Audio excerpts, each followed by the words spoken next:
नमस्कार दोस्तों।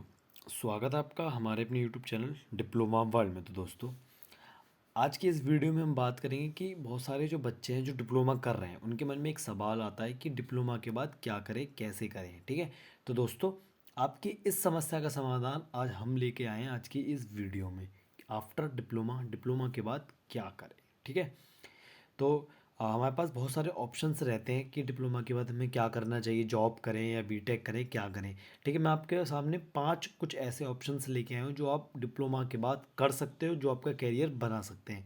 तो एक एक करके उन सारी चीज़ों के बारे में बताऊंगा मैं आपको, और वीडियो को लास्ट तक ज़रूर देखें। वीडियो थोड़ी सी लंबी आएगी, ठीक है, लेकिन वीडियो को आप स्किप ना करें क्योंकि ये वीडियो आपके करियर को बना सकती है। ठीक है, तो वीडियो को लास्ट तक इसलिए ज़रूर देखें। तो डिप्लोमा के बाद हम 5 चीज़ें कर सकते हैं। पहले तो बीटेक कर सकते हैं, प्राइवेट जॉब में जा सकते हैं, गवर्नमेंट जॉब की प्रिपरेशन कर सकते हैं, अप्रेंटिस कर सकते हैं, या हम बिजनेस कर सकते हैं हमारी ब्रांच से रिलेटेड। ठीक है, अब हम डिप्लोमा के बाद ये पांचों चीज़ें टोटल करनी है, मतलब 5 चीज़ें, 5 ऑप्शंस होते हैं आपके डिप्लोमा करने के बाद। अब आपको चूज़ करना है कौन सा ऑप्शन आपके लिए बेस्ट है। मैं सारे ऑप्शंस आपको आज की इस वीडियो में बताने वाला हूँ कि कौन सा ऑप्शन आपके लिए बेस्ट रहेगा या कौन सा बेस्ट नहीं रहेगा। ठीक है, तो पहले हम बात करते हैं बीटेक के बारे में। ठीक है, तो पहली चीज़ मैं आपको यहाँ पे एक चीज़ क्लियर कर दूँ कि देखो, डिप्लोमा जो होता है हमारा, ठीक है, डिप्लोमा करने का एक ही रीज़न, दो रीज़न होते हैं खास तौर से।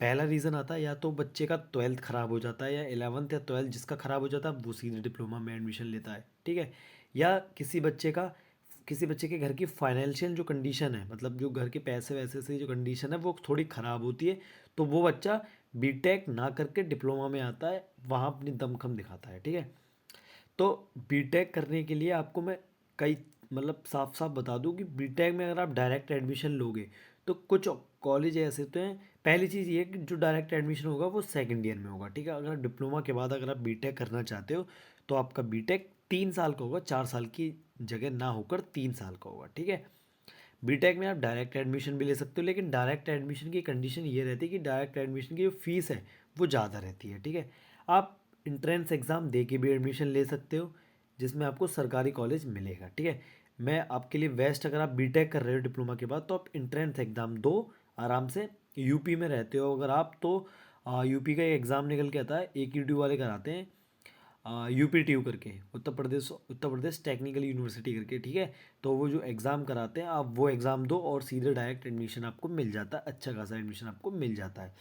यूपी में बहुत सारी यूनिवर्सिटीज़ है हमारी जो मतलब बीटेक हमारा गवर्नमेंट एग्ज़ाम से कराती हैं, जिसमें फ़ीस थोड़ी कम रहती है और आपका जो प्लेसमेंट का जो होता है वो थोड़ा ठीक रहता है। ठीक है, तो आप बीटेक भी कर सकते हो। ठीक है, अब बहुत सारे बच्चों के मन में ये सवाल भी आता है कि भैया मैंने डिप्लोमा जो किया है वो डिप्लोमा किया है मैंने CS से, अब क्या मैं ये ब्रांच चेंज करके अपना जो बीटेक है वो मैकेनिकल से कर सकता हूँ।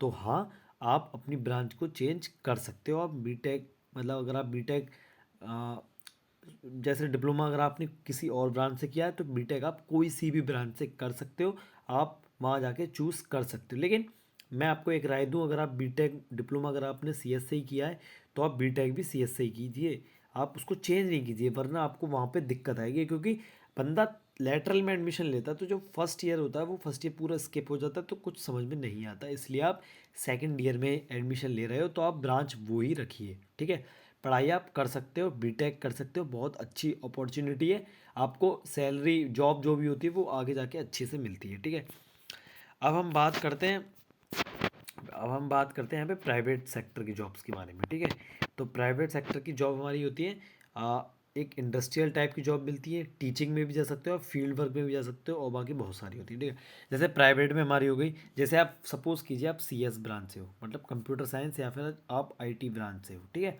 तो आप CS IT वाले जो भी बंदा है वो आप सीधे से जो भी टॉप MNC कंपनी है, जैसे हमारी हो गई विप्रो हो गई, ठीक है, और हमारी TCS हो गई, हमारी इन्फोसिस हो गई, आप इनमें भी ये इंडस्ट्रियल जितनी टॉप MNCs कंपनी है आप यहाँ पे भी जॉब ले सकते हो, ये भी डिप्लोमा पास आउट वालों को जॉब देती हैं। ठीक है, टीचिंग लाइन में भी आप जा सकते हो। ठीक है, टीचिंग लाइन में जाने के लिए आपको एक चीज़ ज़रूरी है, आपको यहाँ पे ग्रेजुएशन ज़रूरी है। तो आपको टीचिंग में जाने के लिए आपको कोई ना कोई ग्रेजुएशन आपको यहाँ पे चाहिए, यहाँ पे B.Ed कर लीजिए आप, या आप BSc कर लीजिए, या आप कुछ भी कर लीजिए, लेकिन आपको यहाँ पे ग्रेजुएशन होना ज़रूरी है, ठीक है। फील्ड वर्क, जैसे कि आप सिविल से हो, ठीक है, तो आप यहाँ पे फील्ड वर्क भी कर सकते हो, ठीक है। तो आप यहाँ पे प्राइवेट जॉब्स भी कर सकते हो, बहुत सारी प्राइवेट जॉब आपको मिल जाएंगी, जैसे एल&टी में मिलती है, लेसन एंड टर्बो में मिलती है सिविल वालों के लिए, ठीक है।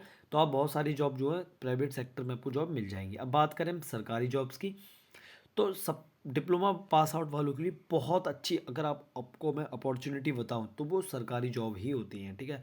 आप यहाँ पे बहुत अच्छी सरकारी जॉब ले सकते हो, ठीक है। जैसे सरकारी आप एसएससी में भी जा सकते हो, SSC junior engineer, UPPSSC junior engineer, railway की जूनियर इंजीनियर, एनटीपीसी, आईयूएफ, और बहुत सारी होती है हमारे, जैसे यूपीएमआरसी हो गए, ठीक है, Uttar Pradesh metro rail corporation, ये भी हमारी गवर्नमेंट होती है, तो आप यहाँ पे भी जा सकते हो।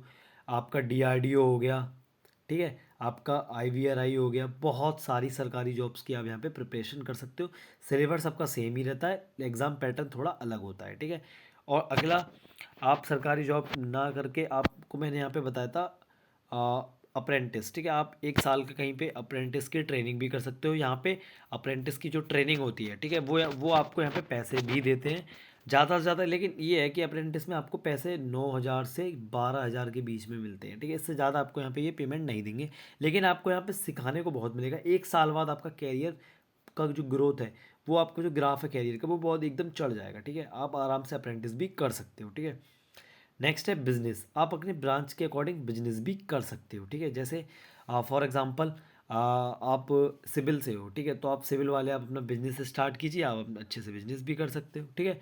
तो दोस्तों, ज़्यादातर डिप्लोमा के छात्र अपनी पढ़ाई पूरी करने के बाद नौकरी करने लगते हैं, ठीक है, और ज़्यादातर बच्चों के मन में ये सवाल आता है कि पढ़ाई पूरी होने के बाद कौन सी नौकरी करें, किस कंपनी में जाएं, तथा किस प्रकार के फील्ड में काम करें, और कि आगे चल के अनुभव, मतलब एक्सपीरियंस काम आ सके। तो दोस्तों, आप क्या करें कि आगे के लिए उचित रहेगा, तो मैं आपको बताता हूँ कि दोस्तों, अगर आप नौकरी करना चाहते हो, तो जहाँ तक मेरा मानना है कि मतलब जो मेरा मानना है कि काम जो कि ज़रूरी नहीं है कि आप एक बड़ी सी कंपनी में ही नौकरी करो, ठीक है।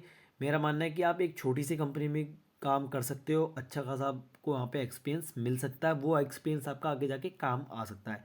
आप डिप्लोमा पास आउट होने के बाद अगर आपको जॉब मिल रही है, तो आप सैलरी पे ध्यान ना दें, आप उस जॉब को कीजिए, क्योंकि डिप्लोमा पास आउट होने के 2 या 3 साल बाद आपको जॉब नहीं मिलेगी, सिर्फ आपके पास एक ही चांस रह जाएगा, 2 चांस आ जाएंगे, या तो आप बीटेक कीजिए, आपको सरकारी एग्ज़ाम निकालिए, ठीक है। तो ये रहा आज की जो इम्पोर्टेंट वीडियो थी, उसमें ज़्यादा से ज़्यादा उस बच्चों तक ये वीडियो शेयर कीजिए जो बच्चा इस समय डिप्लोमा कर रहा है और आगे जाके उसके मन में बहुत सारी कन्फ्यूज़न है, ठीक है। तो वीडियो को यहीं तक समाप्त करते हैं। अगर आपको कोई भी और दिक्कत है तो आप कमेंट सेक्शन में पूछ सकते हो, ठीक है। तो वीडियो को लास्ट तक देखने के लिए बहुत बहुत धन्यवाद। जुड़े रहे मेरे चैनल के साथ। Ta ta bye bye.